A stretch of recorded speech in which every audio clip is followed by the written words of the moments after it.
I don't know कैसी लग रही हूँ, खुद आकर देख लो।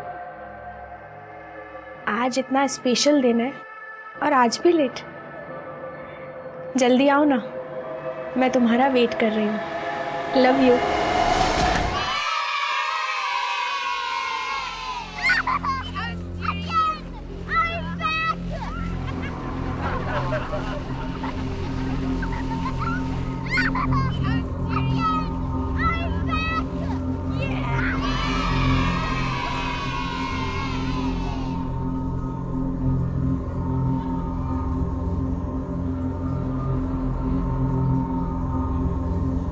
देखो मुझे क्या मिला।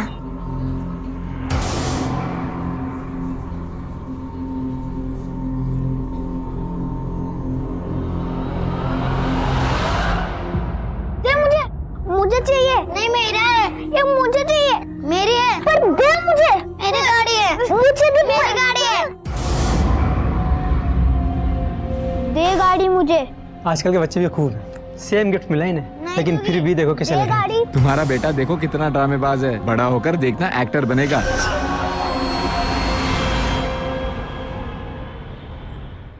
अभी कहाँ गया ये लड़का? ये ऊपर बरसाती में क्या करता रहता है? ये आपकी टिफिन। अभी मैं पापा जा रहे हैं, होमवर्क कर लेना। कोई जवाब नहीं। यस मम्मी, हाँ मम्मी, कुछ नहीं। होमवर्क कर लेना और गेम बाद में, ठीक है? आपने टिफिन ली?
ना आप खामा खाइए, it's okay, I am fine. Verma, और ओके? ऑल ओके सर, ऊपर से थोड़ा जला है, लेकिन कांस्टेबल पाल के हाथ थोड़ा ज्यादा जले, ट्रीटमेंट चालू है। पेशेंट वो औरत 25% बर्न्स है। लकीली वुंड ज़्यादा डीप नहीं है। थैंकफुली आग टाइम पे बुझा दी गई। जैसे ही उनकी हालत स्टेबल होती है, हम उन्हें जल्दी जनरल वार्ड में शिफ्ट करेंगे। आप आगे की इंक्वायरी कर सकते हैं बाद में। मैटर क्या है, कुछ पता चला? ये औरत है कौन? सर ये वही है, मैंने आपको बताया था ना, इसने अपने हस्बैंड के बारे में गुमशुदगी की रिपोर्ट लिखाई थी। 6 महीने से उसे ढूंढ रही है। नमस्कार, मैं इंस्पेक्टर विक्रम ठाकुर। फरीदाबाद में मेरी पोस्टिंग हुए कुछ ही दिन हुए थे बतौर थाना इंचार्ज। मैंने चार्ज अभी तक ठीक से संभाला भी नहीं था कि अचानक एक इतना अजीब केस सामने आया। कह सकते हैं कि मेरे करियर का अब तक का सबसे चैलेंजिंग केस था ये। शुरुआत हुई थी एक औरत की अटेम्प्टेड सुसाइड, लेकिन इस केस में आगे जो भी होने वाला था वो तो हमने कभी सपने में भी नहीं सोचा था। एनीवे, इस पॉइंट पर हमारे सामने 2 सवाल थे। पहला ये कि ऐसा क्या हुआ था कि उस औरत ने पुलिस स्टेशन में आकर सबके सामने अपने आप को जिंदा जलाने की कोशिश की, और दूसरा, क्या इसमें हमारे डिपार्टमेंट का फॉल्ट था? हमारे काम में किसी कमी या लापरवाही की वजह से उसे ये कदम उठाना पड़ा? मैडम कुछ करिए, ढूंढ निकालिए मेरे शोहर को। वो अभी तक घर नहीं आए। देखिए काम डाउन, आप ठीक से पहले डिटेल्स दे दीजिए। मैडम मुझे बहुत डर लग रहा है, कहीं उनके साथ कुछ गलत हो गया। आप कुछ करिए ना। आप उनकी डिटेल्स, उनका नाम, उम्र वगैरह और उनकी एक फोटो दे देना। फोटो नहीं है मैडम मेरे पास। कोई फोटो नहीं? जी नहीं। मोबाइल में या ऑनलाइन साइट पर कहीं पर? नहीं मैडम, मेरे पास उनका कोई फोटो नहीं। वो क्या है ना कि उन्हें फोटो वगैरह खिंचवाना पसंद नहीं था। ठीक है अजय, एक स्केच आर्टिस्ट बुलाओ और इनकी मदद से एक स्केच बनवाओ।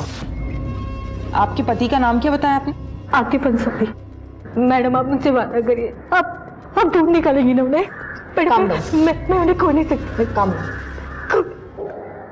सर, घर के आसपास पूछताछ की, स्केच भी सर्कुलेट करवाई, लेकिन आतिफ से रिलेटेड कोई इंफॉर्मेशन हाथ नहीं लगी। स्ट्रेंज। हाँ सर, पड़ोसी ने उसके बारे में सुना जरूर है, लेकिन उसे या दोनों को एक साथ कभी नहीं देखा। पति को तो मैंने कभी देखा नहीं, मतलब कुछ ही महीने हुए इधर शिफ्ट होके। कभी कभी जिक्र करती है कि काम के दौरान बाहर ही रहते हैं। सबा ने बताया था कि आतिफ उसे अपने फर्स्ट हस्बैंड फिरोज के थ्रू मिला है। आतिफ भी फिरोज की तरह ट्रांसपोर्ट बिजनेस में है। लेकिन जब ये बात हमने फिरोज की माँ से पूछी तो उन्हें भी आतिफ के बारे में कुछ भी नहीं पता था। कौन है ये? मैं तो इसे नहीं जानती। ये है मेरा बेटा फिरोज।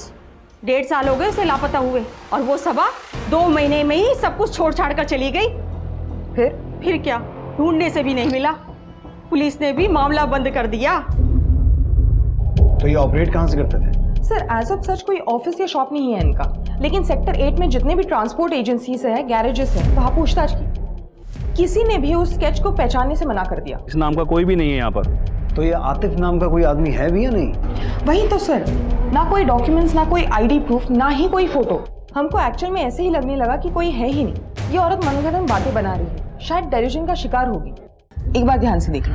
मैडम फोटो देखने की कोई भी जरूरत नहीं है। मैंने आपसे कहा ना कि ये फिरोज है, मेरे पहले शौहर। और ये भी लापता हुए थे? हाँ, अब लापता हो गए थे तो हो गए थे, इसमें मेरी क्या गलती है? और आप ये सवाल मुझसे क्यों कर रही है मैडम? अच्छा ठीक है, पानी पियो। आखिरी बार कब देखा था आपने आतिफ को? और आप दोनों के बीच कोई अनबन, झगड़ा? नहीं मैडम, सब ठीक था। मेरे और फिरोज के बीच में कभी कोई अनबन नहीं होती थी। फिरोज या आतिफ, किसकी बात कर रही हो तुम? आपने अभी कहा फिरोज। मैं आतिफ की बात कर रही थी, और फिरोज से मेरा कोई लेना देना नहीं है। उसे गायब हुए तो 1.5 साल हो गया ना, और मेरे शौहर तो अभी गायब हुए हैं। वो तो मिल जाने चाहिए था ना ढूंढने पर। आप कुछ करिए मैडम, मैडम ढूंढ निकाली उन्हें। धीरे धीरे मामला ठंडा भी होने लगा था, लेकिन अचानक ऐसा कुछ कर देगी ये सोचा नहीं था सर।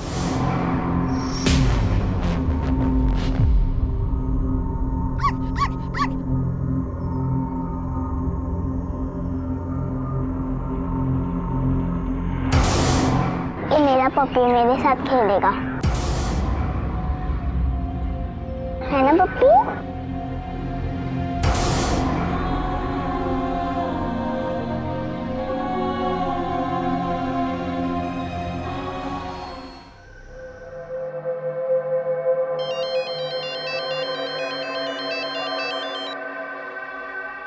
आई डोंट नो कैसी लग रही हूँ, खुद आकर देख लो। आज इतना स्पेशल दिन है और आज भी लेट। जल्दी आओ ना, मैं तुम्हारा वेट कर रही हूँ। Love you. फ्लावर कैसा दिए? 200 रुपए का। ये वाला भी देखा, फ्रेश है ना? हाँ फ्रेश है।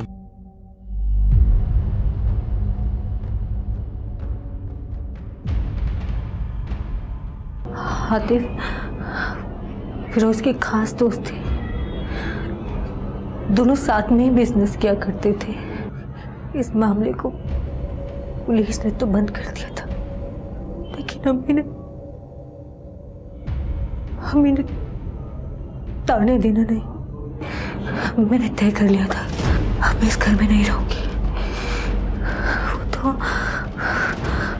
अल्लाह का शुक्र है कि आतिफ मेरे साथ थे।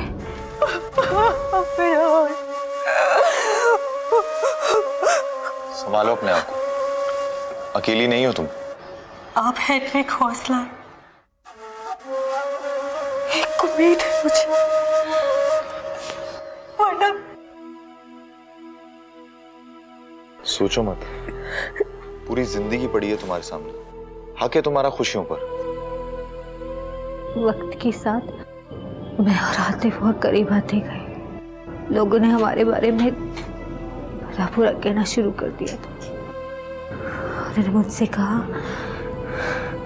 कि वो मुझे अपनी बीवी बनाकर साथ रखेंगे, इसलिए हम लोगों ने निकाह किया और वो मुझे अपने नए घर में ले गए। कितना टाइम हुआ यहाँ शिफ्ट हुए? 8-9 महीने हो गए होंगे। 8-9 महीने हो गए हैं, लेकिन तुम्हारे किसी भी पड़ोसी ने अभी तक आतिफ को देखा नहीं। मैं डाउट नहीं कर रहा हूँ, तुम जो कह रही हो सही कह रही हो, लेकिन बात सिर्फ इतनी सी है कि अगर तुम चाहती हो कि हम आतिफ को ढूंढें तो तुम्हें सब कुछ साफ साफ बताना पड़ेगा। वो हमेशा अपने आप में रहते थे, कैमरे से दूर भागते थे। फोटो वगैरह खींचना, उससे बातें करना, ये सब पसंद नहीं था उन्हें। आस पड़ोस के लोगों से भी कभी बात नहीं करते थे वो। तो ये सब कुछ तुम्हें कभी अजीब नहीं लगा? आतिफ कहते थे कि तुम और मैं, हम दोनों का एक छोटा सा संसार, अगर दुनिया वालों की नजर हम पर पड़ गई तो हमारे रिश्ते को नजर लग जाएगी। जो प्यार में मैं बचपन से ढूंढ रही थी वो मुझे आतिफ ने दी।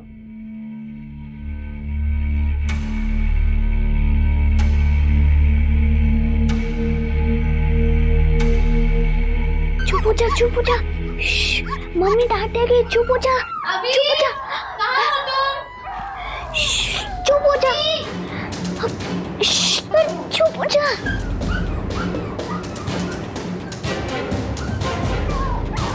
अभी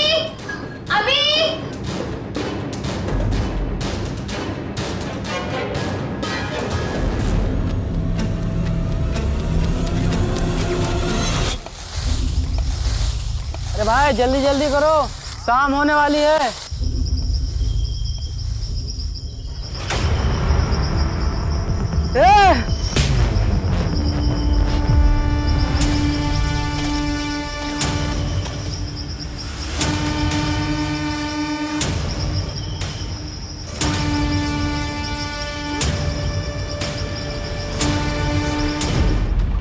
इंस्पेक्टर साहब, कल रात से वीरेन मिसिंग है। वीरेन मेरे हस्बैंड। सर प्लीज मेरी हेल्प कीजिए सर, उन्हें ढूंढिए सर। देखिए आप आराम से बैठिए। जी बताइए क्या हुआ? ये उनकी फोटो है सर, क्रिमिनल लॉयर है वो। फ्रेश है ना? हाँ। मैं उनका फोन भी ट्राई कर रही हूँ लेकिन उनका फोन स्विच ऑफ आ रहा है। सर कल हमारी मैरिज एनिवर्सरी थी, उनके घर आने के बाद हम लोग सेलिब्रेट करने वाले थे, लेकिन सर कल रात से वो घर नहीं लौटे सर। अच्छा आपने इनका पूरा नाम क्या बताया? वीरेन भाटिया। अच्छा उनकी पूरी डिटेल्स दीजिए। एज 32, हाइट 6 फीट, और सर कल जब वो घर से निकले थे तो उन्होंने लॉयर की ड्रेस पहनी थी, और सर वो ऑफिस बाइक से आते जाते। देखिए मैम आप चिंता ना कीजिए, हम उन्हें जल्दी ढूंढ लेंगे। आखिरी बार जब इनकी अपनी बीवी से बात हुई थी, ऑफिस से निकल रहे थे।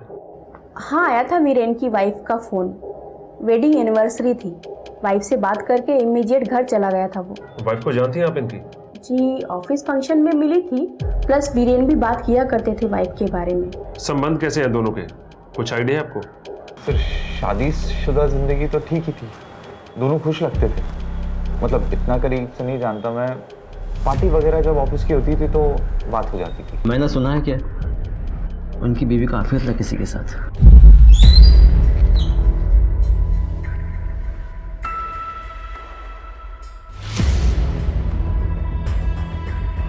और सिमी से भी दूर रही हो, और फोन मत करना सिमी को, समझा?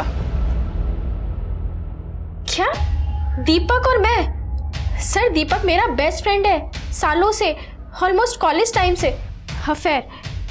सर अगर वीरेन को ऐसा कुछ लगा होता तो मुझसे इस बारे में डिस्कशन जरूर करते, और सर उन दोनों का अगर झगड़ा हुआ होता तो वीरेन मुझे बताते या दीपक मुझे बताता। और ऐसा किसी ने कुछ नहीं बताया तुम्हें? बिहेवियर में कोई चेंज वीरेन के? नहीं सर, वीरेन का तो नहीं, लेकिन दीपक काफी टाइम से टच में नहीं है। इनफैक्ट सर मैंने ये बात अभी रियलाइज की, ना कोई कॉल ना कोई मैसेज, कुछ भी नहीं। दीपक टच में नहीं है, वो तो बेस्ट फ्रेंड है ना तुम्हारा, तुमने तो उसे कांटेक्ट करने की कोशिश की होगी। सर मैंने कहा ना आपसे, मैं ये बात अब रियलाइज कर रही हूँ। दीपक को ट्रैवलिंग का बहुत शौक है, सिंगल बंदा है, कभी भी कहीं भी निकल जाता है, जब वापस आता है कॉल करता है, मैसेज भी करता है, और सर फिर हम मिलते भी हैं। यही दीपक का पैटर्न है, इसलिए सर मैंने भी ज्यादा नहीं सोचा। और सर दीपक और मेरा अफेयर, सर दीपक मेरे बारे में ऐसा सोच भी नहीं सकता। तो किसी से कोई दुश्मनी, कोई प्रॉब्लम? क्रिमिनल लॉयर है, इतने सारे केसेस, इतने सारे क्रिमिनल्स। सर आपको लगता है क्या कि ये किसी पुराने केस से रिलेटेड है? हाँ, हो सकता है। हमें हर एंगल देखना होगा। और वैसे भी उसे गायब हुए 72 घंटे हो चुके हैं। आपको कुछ भी पता चले तुरंत इन्फॉर्म करना। और ये दीपक कहाँ रहता है? सेक्टर नंबर 24 से मिली बॉडीज की पोस्टमार्टम रिपोर्ट। सर ये deceased number 1, name unknown, age 34-35 years, estimate time of death September 2016। ये deceased number 2, name unknown, age 30 years, estimated time of death October 2017, मतलब 8 महीने पहले की बात। ये डिसीज नंबर 3, एज 32 ईयर्स और मौत लगभग हफ्ते भर पहले की बात। सर तीनों केसेस में कॉज ऑफ डेथ सेम है, 9 by 1.5 इंचेस का चाकू जिससे मल्टीपल स्टैबिंग किया है, 0.25 थिकनेस वाला। सर वेपन, स्टैबिंग मैनर और असॉल्ट एंगल तीनों भी केसेस में सेम है। सर बॉडी से आर्टिकल मिला है। कोई बटुआ या आईडी नहीं मिला ना? नहीं सर, बस यही। एग्जामिन करवाओ क्या लिखा है। और इसका डिजाइन भी कुछ अनकॉमन है। लेकिन ये आर्टिकल बॉडी नंबर 1 से मिला है, बॉडी नंबर 2 और 3 से कुछ भी नहीं मिला। ये जो पहला विक्टिम है, पहले विक्टिम को दफन हुए काफी समय हो गया है, इसलिए इसका फेशियल रिकंस्ट्रक्शन मुश्किल होगा। लेकिन फोरेंसिक एंथ्रोपोलॉजिस्ट को इन्वॉल्व करके विक्टिम नंबर 2 के चेहरे को रिकंस्ट्रक्ट करवाओ। सभी बॉडीज की समेटोस्कोपी और समेटोमेट्री की रिक्वेस्ट रेज करो। और ये जो विक्टिम नंबर 3 है, जिसे मरे 1 हफ्ता ही हुआ है, इसके चेहरे का फोटो लेकर इसे डिजिटली एनहांस करवाओ और इसकी फोटो सभी पुलिस स्टेशन में सर्कुलेट करवाओ। हो सकता है इसकी मिसिंग कंप्लेंट कहीं मिल जाए। सर सबा के गुमशुदा पति को ढूंढते वक्त 3 लाशें बरामद हुई हमें, और उस वक्त तो हमें यह भी नहीं पता था कि ये दोनों बातें आगे जाकर जुड़ने वाली हैं। ऐसे केसेस हुए हैं पहले भी, जिसमें कंप्लेंट या इंफॉर्मेशन लेकर आया आदमी खुद किसी भ्रम का शिकार होता है, डिल्यूजनल। इसमें उनकी कोई गलती नहीं है। लाइफ में हुआ कोई ऐसा हादसा या सदमा उन पर ऐसा भारी असर छोड़ जाता है कि जिससे वो कभी उभर ही नहीं पाते हैं। वो जिंदगी भर उसी भ्रम में जीते रहते हैं। कई लोगों को ये यकीन था कि आतिफ अंसारी नाम का कोई इंसान था ही नहीं, वो सबा अंसारी का वहम था। मैडम कुछ करिए, ढूंढ निकालिए मेरे शोहर को, वो अभी तक घर नहीं आए।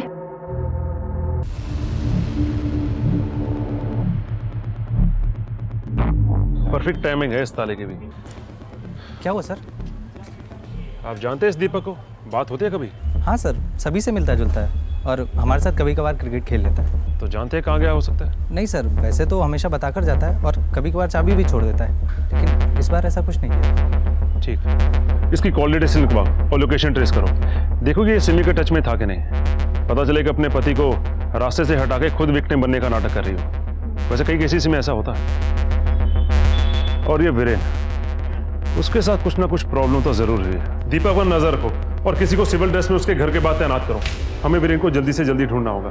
और हाँ, वो वीरेन कहा तो जगदीश को लाइन अप किया? जी सर। सर हाँ, ये उसकी फोटो। फॉरेंसिक से कोई अपडेट? सर अभी तक तो कुछ नहीं। पीएसआई अनीता वर्मा ये। ओके, मैं आपको थोड़ी देर में अपडेट करती हूँ। सिमी भाटिया को जल्दी से कांटेक्ट करो, उसे आना पड़ेगा बॉडी आइडेंटिफाई करने के लिए। सर गुरुग्राम थाने से पीएसआई अर्जुन सिंह का फोन था, वो एक मिसिंग केस हैंडल कर रहे हैं। जो फोटो हमने सर्कुलेट करवाई थी बॉडी नंबर 3, उनका कहना है वो शायद वही होगी। वीरेन भाटिया, पेशे से लॉयर है। वीरेन भाटिया? दीपक मुझसे नहीं होगा, आई कांट।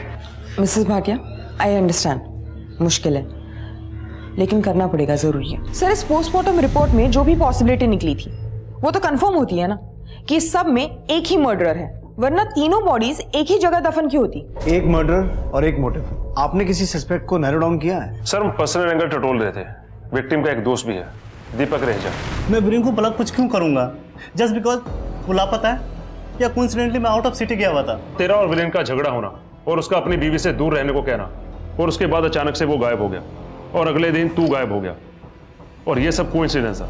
हाँ गया था सर, मेरी अपनी कुछ पर्सनल प्रॉब्लम चल रही हैं, इसलिए शहर से दूर चला गया था। कौन सी पर्सनल प्रॉब्लम? मेरा ब्रेकअप हो गया था मेरे पार्टनर से। पार्टनर? वो सिमी? सिमी? सर ये आप क्या कह रहे हैं? सिमी और मेरा अफेयर? इम्पॉसिबल। क्यों? Because I am gay. क्या? मेरा एक बॉयफ्रेंड है, आई मीन मेरा एक बॉयफ्रेंड था, हम दोनों का ब्रेकअप हो गया है। इन सब बातों से परेशान होकर मैं आउट ऑफ सिटी चला गया था। और जिस झगड़े की आप बात कर रहे हैं ना सर, वो भी इससे जुड़ा हुआ है। मैं जो हूं वो हूं। ये मेरी पर्सनल चॉइस है। कौन सी चॉइस? ये नपुंसक बनने की चॉइस? बकवास बंद कर। छोड़, हट। तू बीमार है, समझा? इलाज करवाओ अपना, और फोन मत करना सिमी को, समझा? और सर, जिस फोन कॉल की आप बात कर रहे हैं ना, जो कॉल मैंने सिमी को किया था सर, मैंने उसे ये बताने के लिए कॉल किया था कि मेरा ब्रेकअप हो गया है। पर जब उसने कॉल उठाया तो वो अपनी एनिवर्सरी को लेकर इतनी एक्साइटेड थी कि मैं उसे कुछ बता भी नहीं पाया। मुझे लगा खामखाम वो परेशान हो जाएगी। मैंने बस उसे एनिवर्सरी विश किया और फ़ोन रख दिया। और अगली सुबह मैंने अपना बैग पैक किया और दूर शहर से चला गया। अपना फ़ोन भी स्विच ऑफ कर दिया। सर, हमें लगा दीपक का वीरेन की बीवी के साथ अफेयर है, लेकिन सर हमने वेरीफाई किया ऐसा कुछ भी नहीं है। सर, ये जो दीपक है वो गे है और उसका एक बॉयफ्रेंड भी था। सर, वीरेन को जब दीपक के बारे में पता चला तो उनमें काफी गाली गलौज हुई, लड़ाई झगड़ा हुआ और वीरेन ने उसे काफी ह्यूमिलेट भी किया। ह्यूमिलिएशन। वीरेन को मारने का मोटिव तो मिलता है, लेकिन बाकी के दोनों को क्यों? अनलेस दीपक इन दोनों को भी जानता हो और इन दोनों ने भी दीपक को इंसल्ट किया हो या किसी वजह से उकसाया हो। सर, लेकिन यहाँ क्यों? फरीदाबाद में क्यों? वो तो उसे गुरुग्राम में मार के ही दफन कर सकते थे। दीपक का फरीदाबाद से कोई कनेक्शन? अभी नहीं तो 1.5 साल पहले का, जब इस पहले विक्टिम को मारा गया था। नहीं सर, हमने उसकी पर्सनल हिस्ट्री चेक की। बेसिकली वो मुंबई से है, यहाँ लॉ करने के लिए शिफ्ट हुआ था। लेकिन सर 2 सस्पेक्ट्स और भी हैं, 2 क्रिमिनल्स जिनको वीरेन ने सजा दिलवाई थी। सर, दोनों कुछ महीने पहले सजा काट के बाहर आए। बस सर वही 2 हैं। सर, इस केस के रिगार्डिंग कोई भी असिस्टेंस की जरूरत होगी तो प्लीज मुझे बताइएगा। Sure, thank you so much. Thank you sir. साहब, मेरे शॉल मिले, मेरे हाथे मिले साहब। सबा, हम कोशिश कर रहे हैं। कोशिश फिरोज की वजह से भी सही हुआ था। पुलिस ने कोशिश की थी और थोड़ी देर के बाद केस बंद कर दिया था। अगर इस बार भी ऐसा हुआ तो नहीं साहब, मैं उन्हें खो नहीं सकती साहब, कुछ करिए। देखो सबा, जब तक तुम्हारे पति नहीं मिल जाते हम चैन से नहीं बैठेंगे। तुम घर जाओ, जैसे कुछ पता चलेगा हम तुम्हें इन्फॉर्म करेंगे। मैं घर नहीं जाना चाहती, मैं यहाँ रह के अपने आतिफ का इंतजार करना चाहती। एक काम करो, इन्हें मेस के बाहर जो बेंच है वहां बिठाओ, पानी पिलाओ। Yes sir. मैंने इसके पहले पति की फाइल्स मंगवाई थी, क्या हुआ उसका? सर, मैंने उनसे कांटेक्ट किया है, फाइल्स आ जाएंगी। अंडरस्टैंड वर्मा, वो फाइल्स आएंगी तो हमें इस केस के बारे में इंफॉर्मेशन मिलेगी। अगर बाई चांस सबा ने उन फाइल्स में अपने पहले पति के बारे में वही सब बताया है जो अभी वो अपने दूसरे पति के बारे में बता रही है, तो हमें ये समझ में आएगा कि एक पैटर्न है जिसे वो बार बार फॉलो करती है और आतिफ अंसारी नाम का कोई इंसान है ही नहीं। और अगर ऐसा नहीं है तो हमें यह समझ में आएगा कि बार बार सबा को टारगेट किया जा रहा है। ये कोइंसिडेंस तो नहीं हो सकता ना? Yes sir, you are right. I am sorry, मैं उन्हें कांटेक्ट करती हूँ और फाइल से इमीडिएटली लाती हूँ। अभी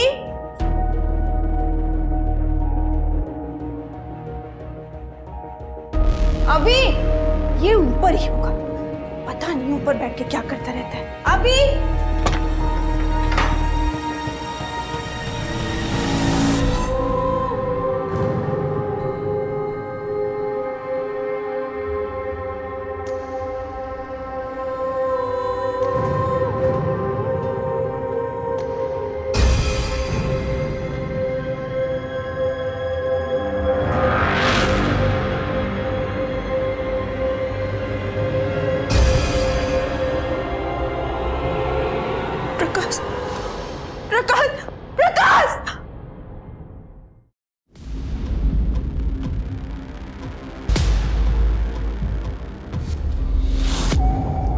क्या है? क्या है ये सब? मैंने तुमसे पहले ही कहा था, अभी किसी से दोस्ती नहीं करता, कहीं बाहर खेलने नहीं जाता। तुम्हें अजीब नहीं लगता ये सब? कहीं हमारा अभी उसकी दिमागी हालत। क्या बकवास कर रही हो तुम? पागल हो गई हो? ये सब मुझे टाइम पास के लिए किया होगा। कोई प्रॉब्लम नहीं है उसके साथ, कोई फेज होगा और ऐसे फेज सभी गुजरते हैं। इतना बवाल करने की क्या जरूरत है? मैंने कभी किसी बच्चे को ऐसे करते नहीं देखा है। फिर वही अभी नॉर्मल है, दूसरे बच्चों की तरह। माँ हो या दुश्मन, ये सब सोचोगी ना तो डीमोरलाइज हो जाएगा। और तो और बाहर के लोग क्या सोचेंगे? पागल कहेंगे। स्टेम रह जाएगी जिंदगी भर के लिए। लुक, तुम उससे कुछ मत कहना, मैं उससे बात करता हूँ, सब ठीक हो जाएगा। ओके?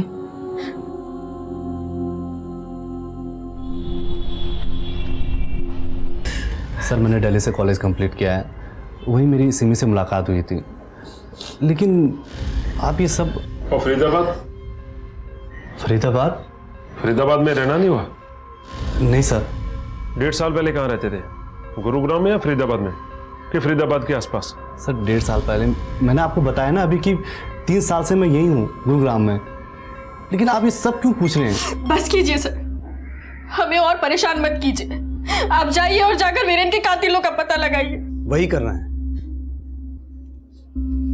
तुम्हारे पति की लाश यहां से 42 किलोमीटर दूर फरीदाबाद में मिली, ये बात तुम्हें खटकी नहीं?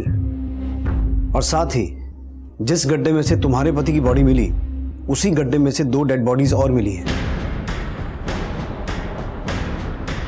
इसीलिए पूछ रहे हैं फरीदाबाद से या उन दोनों आदमियों से इसका कोई कनेक्शन है या नहीं।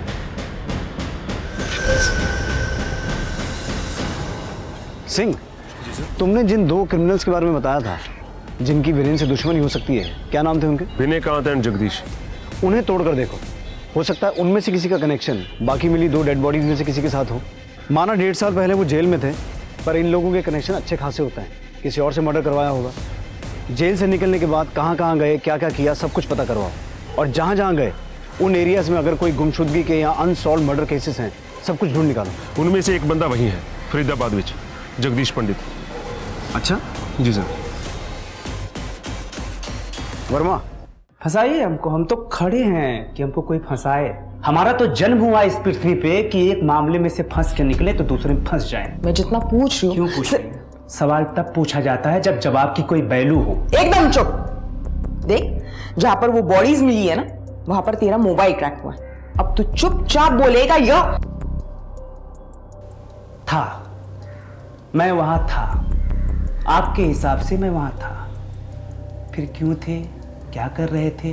मैं अगर कुछ बोलता हूं तो आपको कोई फर्क पड़ेगा? आप कहेंगे कि मैं मंगल ग्रह में था तो ठीक है, क्योंकि कोर्ट में तो आपकी सुनी जाएगी। हम तो कह रहे हैं ना, हमारा जन्म इसलिए हुआ है कि हमको कोई फंसा दे।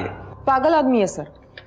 कॉल रिकॉर्ड्स के मुताबिक जगदीश 1 हफ्ते पहले वही था जहां पर बॉडीज बरामद हुई। वीरेन की वजह से पहले ही अंदर जा चुका था। जब असली मर्डरर ने अपना गुनाह कबूल किया तो कोर्ट रूलिंग रिवर्स की गई। छूट तो गया, लेकिन सबसे पहले जाके वीरेन को धमकाया। बस यही, बाकी दोनों से उसका कोई कनेक्शन नहीं है।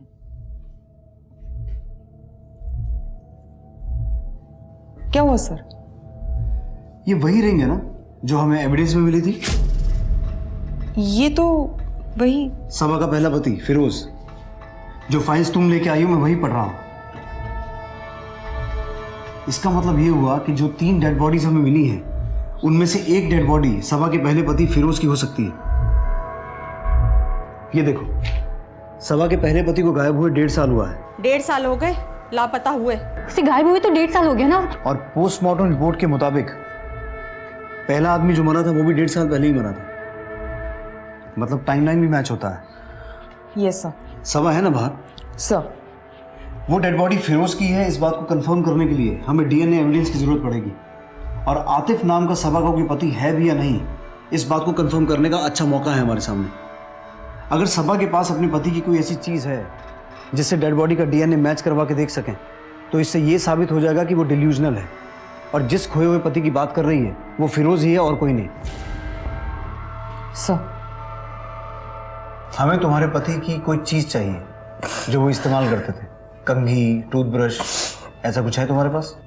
नहीं साहब, मेरे पास उनका कोई भी सामान नहीं। वो जब भी कहीं जाते थे अपना सारा सामान अपने साथ ले जाते थे। मेरे पास तो कुछ भी। साहब, एक चीज है, वो शेव करते हैं ना, रेजर, शायद घर में होगा। हमें उसकी जरूरत होगी। वो मेरे शोहर नहीं होंगे ना साहब? सबा, वही तो पता लगाना है। अभी कोई भी बात पुख्ता तौर पर साबित नहीं हुई है। एक बॉडी जिसे हम अभी तक बॉडी नंबर 3 कहते थे, वो वीरेन भाटिया की बॉडी आइडेंटिफाई हो चुकी थी और हम उम्मीद कर रहे थे कि एक और बॉडी नंबर 1, जिसे 1.5 साल पहले दफनाया गया था, किसी तरह से उसकी भी शिनाख्त हो जाए। हमें अंदाजा तो था कि वो बॉडी सबा के पहले पति फिरोज की थी। अगर ये बात डीएनए मैचिंग से साबित हो जाती तो इससे कम से कम ये गुत्थी तो सुलझ जाती कि सबा का पति आतिफ अंसारी वाकई में था या उसका भ्रम, लेकिन इस वक्त तक हमें इस बात की भनक भी नहीं थी कि इन विक्टिम्स के बीच के जिस कनेक्शन को हम ढूंढ रहे थे वो कितने बड़े खतरे में था। सर, हमने उस रेपिस्ट बेनिकांत यादव का कच्चा चिट्ठा निकाला, उसे लॉकअप में लेकर पूछताछ भी की, लेकिन उसका वीरेंद्र से कोई लेना देना नहीं है। सर, हमने उसका कॉल रिकॉर्ड्स और ट्रायंगुलेशन रिकॉर्ड्स भी वेरीफाई किए, वो सच बोल रहा है। सर, ना ही उसका फरीदाबाद से और ना ही उन दोनों लोगों से कोई कनेक्शन निकला।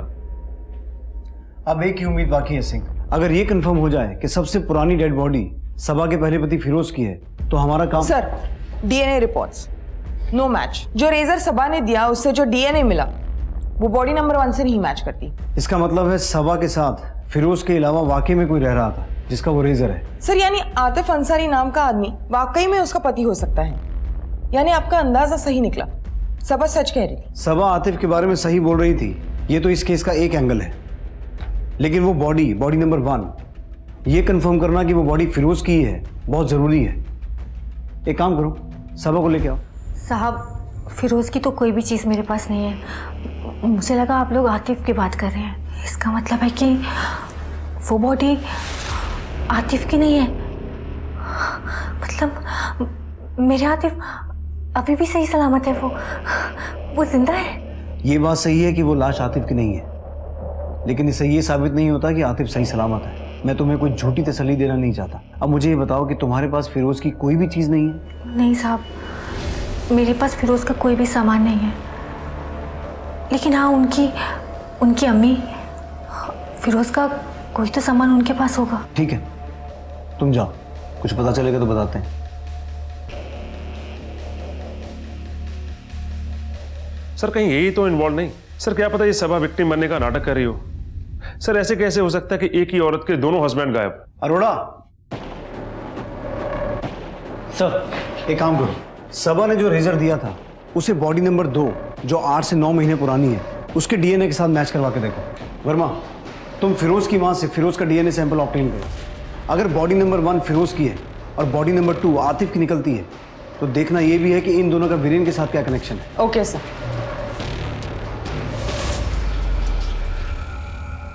सर, फिरोज की मां के डीएनए से बॉडी नंबर 1 का डीएनए मैच हो गया, इसका मतलब वो बॉडी फिरोज की है।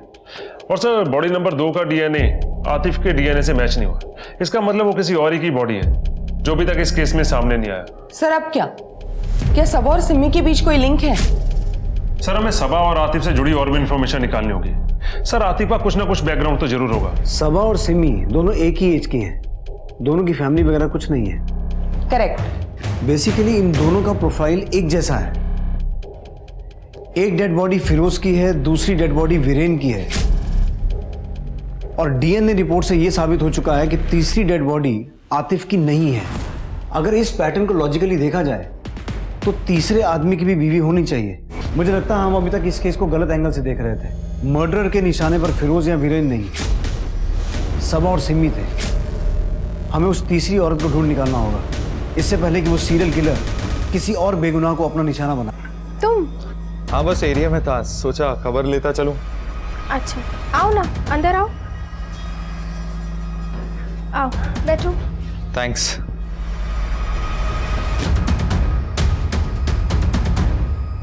ये तुम्हारे हाथ को क्या हुआ? कुछ नहीं, ऐसे ही। इन आदमियों को ध्यान से देख के बताओ, तुमने इन्हें कभी देखा? जी नहीं। इनको कभी आतिफ या फिरोज के साथ देखा हो?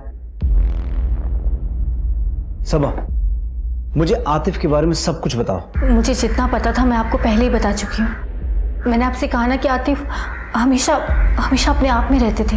जब मैं आतिफ के स्केच को देख रहा हूँ मुझे ऐसा लग रहा है कि मैंने इस आदमी को कहीं देखा है और हाल फिलहाल में ही देखा है। धीरज रखो सिमी, तुम अकेली नहीं हो, मैं हूं ना।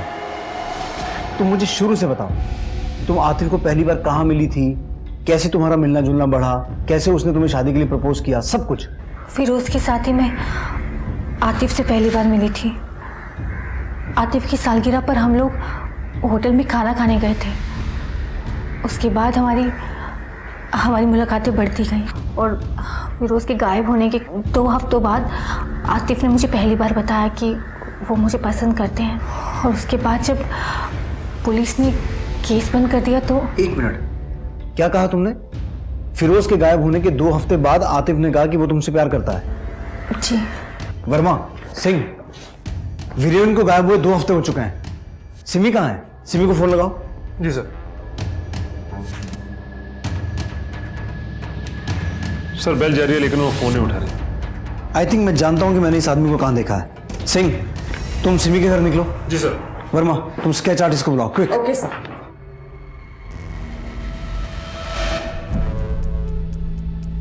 थोड़ी बाल ऐड करो, आईब्रोज बना थोड़े थिक, और इसकी पगड़ी बना।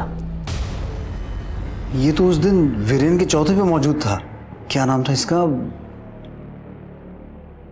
अम्बरीश, राइट? सब ठीक हो जाएगा।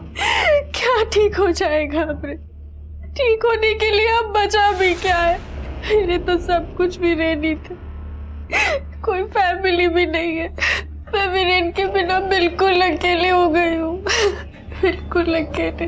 अकेली नहीं है, हम सब हैं आपके साथ। आपको कभी भी किसी भी चीज की जरूरत पड़े, मन हल्का करने के लिए अगर आप बात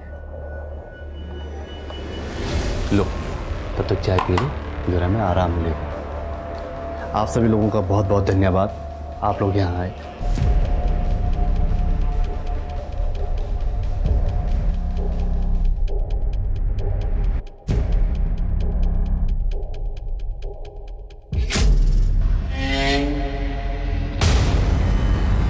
तुम्हें ऐसा कोई चाहिए जो तुम्हारे लिए डिवोटेड हो, जिसके लिए तुमसे बढ़कर कुछ ना हो। तुम जानती हो मैं तुमसे कितना प्यार करता हूं। मैंने क्या क्या किया तुम्हारे लिए। I love you Simi. Amrish, ये क्या बकवास कर रहे हो? मैंने सोचा था कि तुम बहुत अच्छे इंसान हो, वीरेन के दोस्त होने के नाते, लेकिन हाँ तो हूं ना, मैं बहुत अच्छा इंसान हूं। देखो, तुम मुझे जानती नहीं हो, तुम मुझे एक चांस दो, तुम मुझे देखोगी ना तो तुम्हें समझ आ जाएगा मैं तुमसे कितना प्यार करता हूं। स्टॉप इट अमरीश, लीव, जाओ यहाँ से। नहीं जाऊंगा, जो करना है कर लो।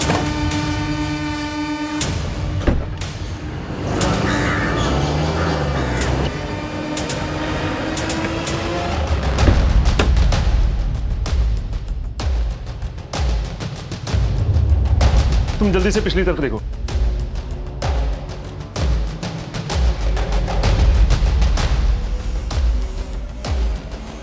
कब तो अभी भी गर्म है। सर, वहां पे कोई नहीं है। वो लोग ज्यादा दूर नहीं गए होंगे। जल्दी से एपीपी जारी करवाओ और कंट्रोल रूम में कोऑर्डिनेट करके जल्दी से चारों तरफ नाकाबंदी करवाओ और उनका फोन ट्रेस करवाओ।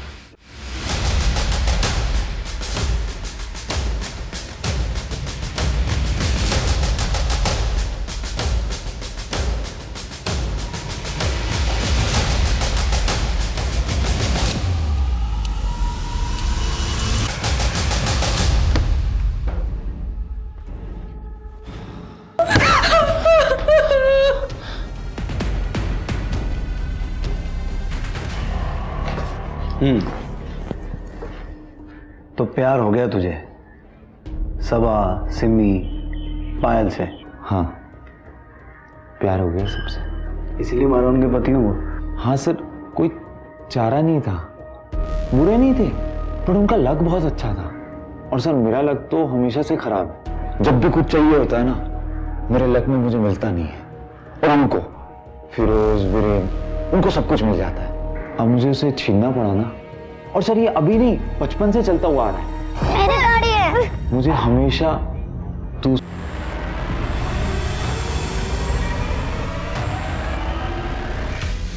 सब सबा को पहली बार देखा ना तो मुझे प्यार हो गया। तो मैं अभी से आतिफ बन गया। सब कुछ अच्छा चल रहा था सर, मैं और सबा। सर, फिर मैं पायल से मिला, फिर पायल से प्यार हो गया। और फिर तुझे सिमी से भी प्यार हो गया? सर, उसी के चक्कर में तो ये बनाऊं।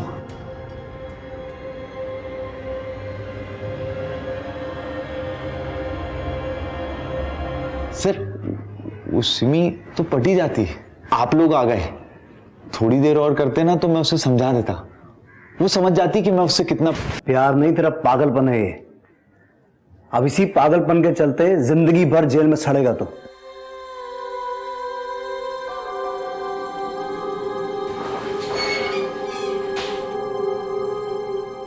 Conman, serial killer, Amrish, Atif, अवी, आखिर हमारे हाथ लग ही गया। कोई भी रातों रात गुनाहगार नहीं बनता। अभी को भी एक मर्डरर बनने में समय लगा और ये सब कुछ उसके माँ बाप के सामने हुआ। अगर उसके माँ बाप समय रहते उसे रोक देते तो फिरोज, वीरेन और पायल के पति सौरभ की जान बच जाती।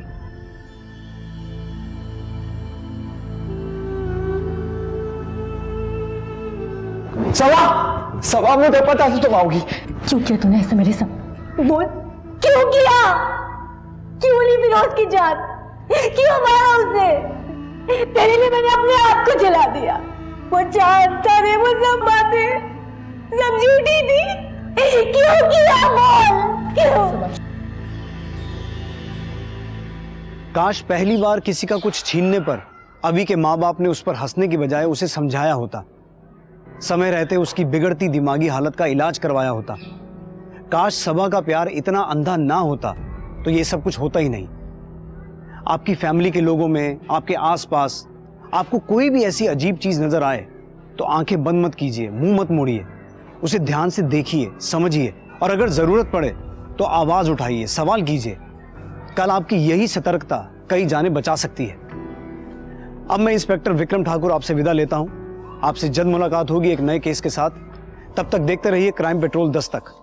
मकसद बताना नहीं, बचाना है।